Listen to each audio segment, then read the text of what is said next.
Selamat malam Bapak Ibu Saudara sekalian yang dikasihi Tuhan Yesus. Kembali kita bertemu di malam hari ini untuk bersama-sama merenungkan firman Tuhan. Ya, kita melanjutkan renungan kita tadi malam, yaitu dari Efesus pasal 2 ayat 1 sampai dengan 10. Kita buat temanya dari kematian kepada kehidupan. Jadi malam ini kita akan lanjutkan. Tadi malam kita sudah merenungkan dari ayat 1 sampai 3. Kita akan melanjutkan malam ini dari ayat 7 sampai dengan 10. Sebelum kita merenungkannya, kita berdoa. Tuhan Yesus Allah kami, yang sudah menyatakan cinta kasih-Mu kepada kami, manusia yang berdosa. Hari ini kembali kami merenungkan bagaimana lepas daripada budak dosa. Bagaimana supaya mati secara rohani bisa dihidupkan kembali. Itu hanyalah oleh karena kemurahan-Mu. Karena kami beriman kepada apa yang Kau buat. Tuhan Yesus, kami berdoa kepadamu supaya berkat dari sorga menolong, memberikan pengertian yang benar kepada kami masing-masing akan kebenaran firman-Mu ini. Di dalam nama Tuhan Yesus kami berdoa. Amin. Ya, tadi malam kita merenungkan siapakah manusia itu? Ya, manusia itu secara daging adalah mati secara rohani. Paulus sudah menceritakan hal itu bagaimana keadaan jemaat Efesus dahulu, ya, dan juga sekarang, ya.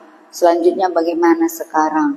Katanya kalau Efesus pasal 2 ayat 1, kamu dahulu telah mati. Kenapa mati? Karena oleh dosa dan pelanggaran, ya. Karena engkau mentaati, ya, penguasa kerajaan angkasa dan menuruti keinginan daging, ya. Pada dasarnya kamu adalah orang durhaka. Jadi orang yang seperti itu, ya, yang mengikuti jalan dunia ini dan mentaati penguasa kerajaan angkasa, yaitu roh-roh, ya, yang sedang bekerja di antara orang durhaka. Jadi orang yang mati oleh karena pelanggaran dosa tadi, dia mati secara rohani, ya. Kenapa mati? Karena dosa dan pelanggaran. Kemudian orang yang mengikuti dan mentaati penguasa kerajaan angkasa, ya, roh-roh yang sedang bekerja, ya, di antara orang durhaka. Jadi orang durhakanya, ya, sebenarnya yang mati secara rohani tadi. Dan juga dikatakannya tadi malam kita sudah renungkan, ya, hidup dalam hawa nafsu daging, ya, kehendak daging, ya, menuruti kehendak daging, hidup dalam hawa nafsu daging, menuruti kehendak daging dan pikiran yang jahat, ya. Dan pada dasarnya kamu adalah orang yang dimurkai. Jadi kalau kita hidup dalam, ya, menuruti hawa nafsu daging, pikiran yang jahat dan, ya, kehendak daging, pada dasarnya sebenarnya kita adalah orang yang dimurkai. Jadi inilah, ya, ciri-ciri orang yang mati secara rohani. Dia tidak sanggup untuk melawan apa keinginan dagingnya, hawa nafsunya, pikiran yang jahat, ya, kehendak dagingnya. Dia tidak sanggup melawannya karena mati secara rohani, terpisah dengan Allah tadi, ya. Selanjutnya bagaimana jalan keluarnya? Kita baca dari ayat 4 sampai dengan ayat 10.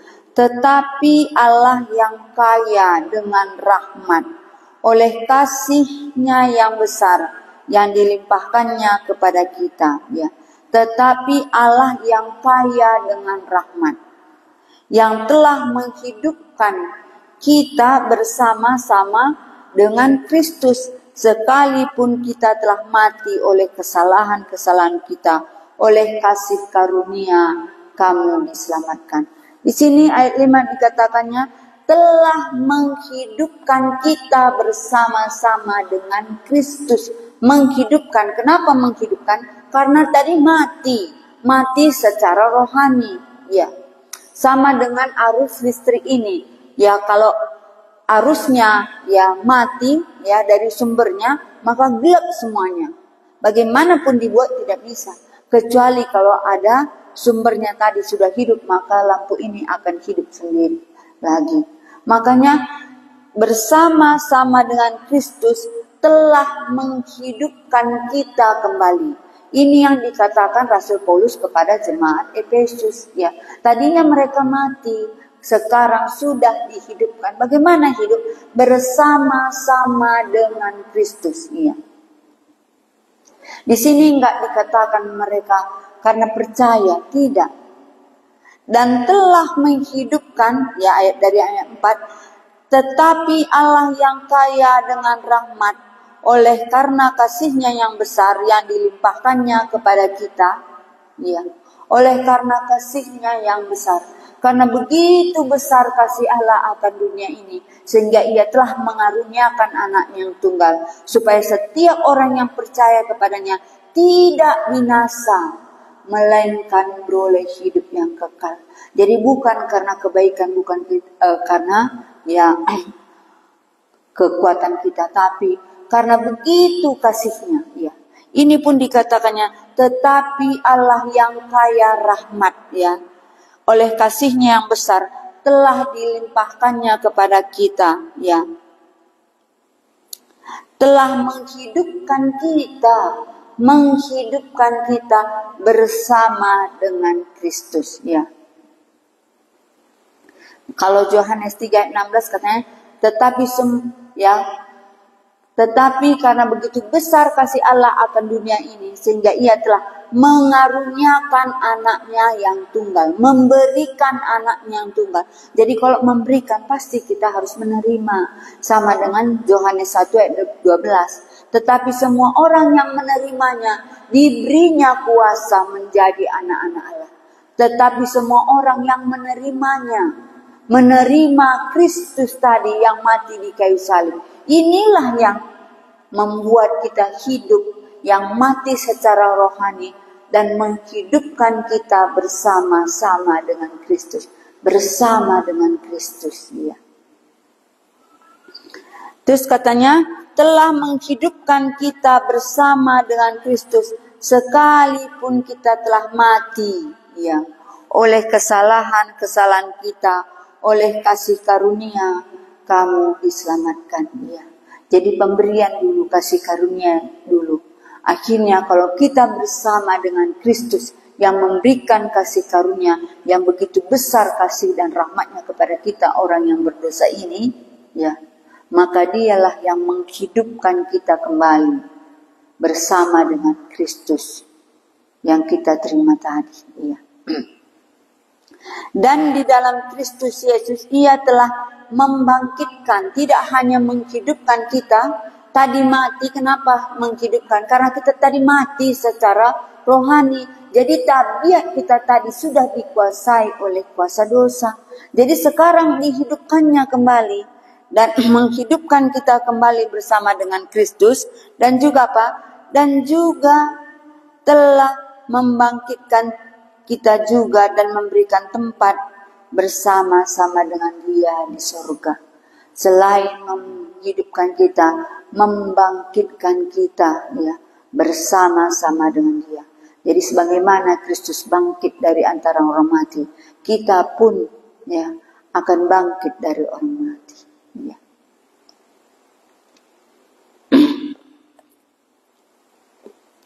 Supaya pada masa yang akan datang ia menunjukkan kepada kita kekayaan kasih karunia-Nya yang melimpah-limpah sesuai dengan kebaikannya terhadap kita dalam Kristus Yesus, ya. Sebab karena kasih karunia kamu diselamatkan, ya. Sebab karena kasih karunia kamu diselamatkan oleh iman kepada Kristus yang bangkit dari antara orang mati tadi. Sebab oleh kasih karunia kamu diselamatkan oleh iman. Itu bukan hasil usahamu, tetapi pemberian Allah. Itu bukan hasil pekerjaanmu. Jangan ada orang yang memegahkan diri. Itu bukan hasil pekerjaanmu. Itu bukan hasil usahamu. Jangan ada orang memegahkan diri. Bukan karena kita usahakan, ya, berusaha berbuat baik, berusaha melawan tabiat dosa, kita tidak akan sanggup, ya. Tapi ini pemberian Allah, bukan hasil usahamu, bukan hasil pekerjaanmu, tapi ini pemberian Allah, ya.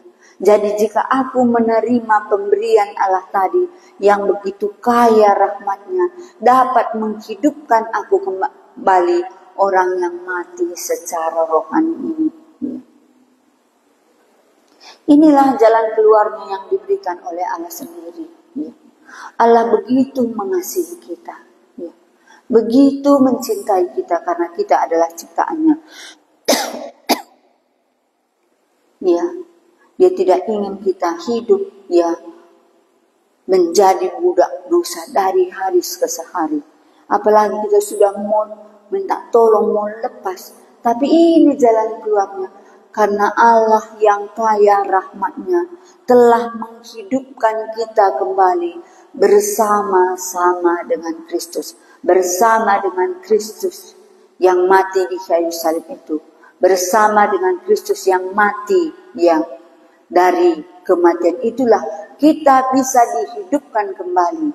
Rohani kita yang mati, tabiat dosa kita inilah yang diubahkan oleh Kristus tadi. Ya, makanya kalau 2 Korintus 5 ayat 17 dikatakannya, bisa kita baca ya. 2 Korintus 5 ayat 17 dikatakannya apa di sini? Jadi, ya, siapa yang ada di dalam Kristus. Jadi siapa yang ada di dalam Kristus, ya, bukan menjadi orang Kristen, di dalam Kristus, bukan di dalam gereja. Jadi siapa yang ada di dalam Kristus, dia adalah ciptaan baru. Yang lama sudah berlalu, sesungguhnya yang baru telah datang. Dan ayat 18 dikatakan, dan ini semua, dan semuanya ini dari Allah. Dan semua ini dari Allah, iya. Menjadi ciptaan baru, yang lama sudah berlalu, tabiat daging bisa berlalu. Ini semua dari Allah, bukan dari kita. Ini semua adalah bukan hasil usahamu, bukan hasil pekerjaanmu. Jangan ada orang yang memegahkan diri. Ini dia katakannya. Dan selanjutnya dikatakannya, ayat 9 saya ulangi, itu bukan hasil pekerjaanmu. Jadi bukan karena diusahakan. Ya. Kita tidak akan sanggup mengusahakannya. Karena kita sudah budak dosa. Sama dengan wayarnya tadi. Arusnya tadi mati. Bagaimana lampunya bisa hidup? Karena arusnya sudah terputus. Ya. Hubungan kita dengan Allah sudah terputus. Bagaimana bisa hidup kembali? Kecuali salurannya tadi bisa disambungkan kembali. Ya. Itu semua bukan hasil pekerjaanmu. Jangan ada orang yang memegahkan diri. Karena kita ini buatan Allah. Iya. Diciptakan dalam Kristus Yesus. Karena kita ini buatan Allah. Diciptakan dalam Kristus Yesus. Untuk melakukan pekerjaan baik yang dipersiapkan Allah sebelumnya. Ia mau supaya kita hidup di dalamnya. Jadi kalau yang lama sudah berlalu, sesungguhnya yang baru sudah tadi datang. Dan dahulu kamu mati, tapi sekarang sudah dihidupkan kembali bersama dengan Kristus. Dia katakan di sini, karena kita ini buatan Allah. Iya. Jadi dihidupkan kembali karena Allah sendiri yang melakukannya, ini yang membuatnya. Ini adalah hasil pekerjaan Allah sendiri. Ketika kita beriman dan hidup dan kita menerima Dia. Dan dikatakannya karena kita ini buatan Allah, diciptakan dalam Kristus Yesus ya. Jadi akhirnya bagaimanakah hidup ya orang yang sudah dihidupkan kembali? Di sini dikatakannya karena kita ini buatan Allah, diciptakan dalam Kristus Yesus untuk melakukan pekerjaan baik. Jadi berubah dia. Tadi pekerjaan yang jahat, pikiran jahat, mengikuti hawa nafsu daging, ya, dan juga kehendak daging, mengikuti mentaati penguasa kerajaan angkasa. Terus apalagi dia katanya lagi ya, pada dasarnya adalah orang yang harus dimurkai, ya, durhaka. Sekarang kita diciptakan dalam Kristus Yesus untuk melakukan pekerjaan yang baik. Jadi berubah ya. Orang yang sudah dihidupkan tadi bersama dengan Kristus berubah dia. Ya. Inilah keadaan jemaat Efesus. Ya keadaan kita pun ya, kalau kita di dalam Kristus berubah, pasti ada yang berlalu, pasti ada yang baru datang, pasti yang lama berlalu. Ya. Pasti ada yang baru sudah datang karena diciptakan dalam Kristus Yesus. Dan ini semua adalah oleh karena Kristus sendiri, bukan hasil usaha dan pekerjaan kita sendiri. Ya. Karena kita ini buatan Allah, diciptakan dalam Kristus Yesus untuk melakukan pekerjaan baik yang dipersiapkan Allah sebelumnya. Ia mau supaya kita hidup di dalamnya. Iya. Jadi Bapak Ibu, Saudara kasih yang dikasihi pendengar sekalian di mana saja pun berada, yang dikasihi oleh Tuhan Yesus. Inilah yang berbedanya, ya, mati secara rohani dan sudah dihidupkan bersama dengan Kristus. Kita melakukan pekerjaan baik dan Ia mau supaya kita hidup di dalamnya, di dalam pekerjaan baik yang sudah Allah persiapkan sebelumnya. Ya. Berbeda bukan? Ya. Berbeda bukan? Ya, di sini ya kita ulang-ulangi bukan sebagai orang Kristen atau tidak, tapi sudahkah aku dihidupkan bersama dengan Kristus? Karena aku beriman akan apa yang dibuatnya. Aku percaya bahwa kalau begini terus aku mati secara rohani. Ya. Mentaati penguasa kerajaan angkasa. Roh-roh yang percaya kita akan dukun-dukun, ya, akan jampi-jampi, akan mentera-mentera. Ini penguasa kerajaan angkasa. Ya. Mengikuti hawa nafsu daging, pikiran yang jahat. Ya. Kehendak daging. Ya. Pada dasarnya kita adalah orang yang harus dimurkai, orang durhaka. Tapi itu sudah berlalu karena Kristus, karena aku percaya inilah satu-satunya yang bisa menghidupkan aku. Siapa? Kristus Yesus. Ya. Dan Kristus Yesus sudah menghidupkan kita bersama-sama dengan Dia. Ya. Ini bukan hasil pekerjaanmu. Ini bukan hasil usahamu. Jangan ada orang yang memegahkan diri. Ya. Jadi iman percaya kepada Kristus waktu aku menerima Dia. Ya. Ya, maka Dia sendiri yang menghidupkan rohaniku tadi yang mati. Ya. Makanya sini berubah, ya, pekerjaan kita sudah berubah, sifat tingkah laku kita pasti berubah, sudah berbeda. Tadi mati, tabiat mati, budak dosa, tapi sekarang hidup bersama dengan Kristus, yaitu melakukan pekerjaan yang baik, yang Allah persiapkan sebelumnya. Ia mau supaya kita hidup di dalamnya. Ya. Bapak, Ibu, Saudara pendengar sekalian yang dikasihi oleh Tuhan Yesus, ya. Inilah yang bisa kita renungkan pada malam hari ini. Tetapi jika ada pertanyaan, bisa ditulis dalam kolom komentar. Jika sedapatnya, kami ya bisa menjawab pertanyaan Bapak Ibu sekalian. Ya. Jadi dari kematian kepada kehidupan, ya, Kristus yang bisa menghidupkan kita. Ya. Tetapi Allah yang kaya dengan rahmat, ya, oleh kasih-Nya yang besar yang dilimpahkannya kepada kita, ya. Jadi Dia tidak menghitung ya pelanggaran sebagaimana besarnya kecilnya dosa-dosa kita. telah menghidupkan kita kembali bersama-sama dengan Kristus dan membangkitkan juga dan memberikan tempat kita di sorga bersama-sama dengan Dia. Iya. Bapak Ibu, bisa kita renungkan bagaimana indahnya, ya, kalau rohani kita ini hidup, ada pekerjaan baik yang Tuhan berikan kepada kita, ya. Rohani kita ini hidup, tidak diperbudak oleh dosa lagi, ya. Dan waktu mati juga kita dibangkitkan bersama dengan Kristus dan memberikan tempat kepada kita di sorga. Inilah firman Tuhan yang boleh kita renungkan pada malam hari ini. Sebagai penutup saya membaca ayat 10.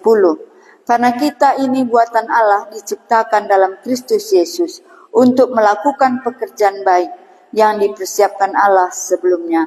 Ia mau supaya kita hidup di dalamnya. Kita berdoa. Tuhan, kami mengerti bahwa oleh karena pelanggaran dan dosa kami sebenarnya mati secara rohani. Kami mengikuti, mentaati penguasa kerajaan angkasa, ya, kuasa-kuasa kegelapan, ya, mengikuti jalan dunia ini, dan juga mentaati hawa nafsu daging dan keinginan daging dan pikiran kami yang jahat. Tuhan, inilah mati rohani. Tapi bagaimana Tuhan, bagaimana caranya supaya kami dapat hidup kembali? Kami tidak akan sanggup kecuali Kristus yang bangkit dari orang mati. Itulah yang dapat menghidupkan rohani kami bersama-sama dengan Engkau. Kalau kami beriman akan apa yang Engkau buat, Engkau mengasihi kami, dan Engkau membangkitkan kami dari antara orang mati, dan memberikan tempat bagi kami di sorga. Terima kasih Tuhan Yesus, dan memberikan kepada kami selama kami hidup di bumi, pekerjaan baik yang Engkau persiapkan, supaya kami hidup di dalamnya. Kami bersyukur akan renungan kami malam hari ini. Tolong kami semua Tuhan Yesus, supaya terang pikiran kami, pengertian akan kebenaran-Mu ini, supaya rohani kami yang mati bisa dihidupkan kembali. Terima kasih Tuhan Yesus. Amin.